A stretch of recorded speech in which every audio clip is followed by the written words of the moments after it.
Hello and welcome to Hank's Place. Have you got what it takes to continue in the faith? And if not, will you lose your salvation, your mansion in heaven, or some other heavenly rewards? Well, if we dangerously lift Colossians chapter 1, verses 22 and 23 out of their context, it might seem that way. For there it reads that He, Jesus, has now reconciled us in His body of flesh by death in order to present us holy and blameless and above reproach before Him. That part's really good. Then there's that terrifying if indeed you continue in the faith, stable and steadfast and not shifting from the hope of the gospel that you've heard.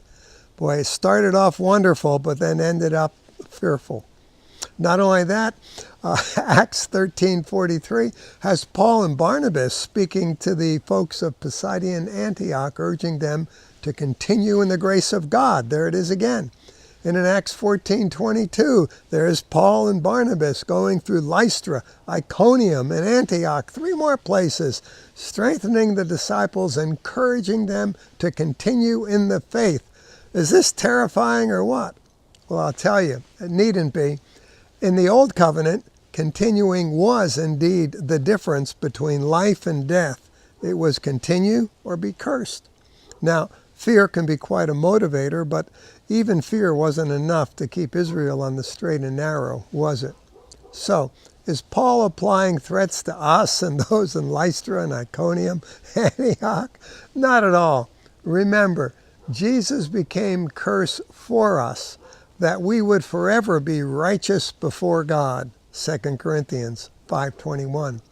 What Paul is doing is simply urging us to keep on trusting Jesus with our lives in the same way as we did when we began our walk with Him. He says, therefore, as you receive Jesus Christ the Lord, so walk in Him, rooted and built up in Him and established in faith, just as you were taught. Colossians 2:7. You see, my friend, the Colossians were in danger of walking after the flesh, not in terms of drunkenness and lusts and murders, envies, strife, and excesses, but in moving away from their true identity as heirs of God, sons, gained through unmerited favor alone, and instead moving to that place of trying to earn it, trying to keep it, through the things that they did, trying to do things to get God to bless them, when in fact in Christ Jesus they were already totally blessed as we are today. So friend, reckon yourself dead to sin and alive to God. That's how you continue in the faith. Jesus at Calvary made us righteous, holy, and pure, totally so, forever so. And that's how we are in God's eyes, my friend. But you won't see it unless you believe it. And you can't walk in this truth except by faith. So today, understand you are already complete in Him.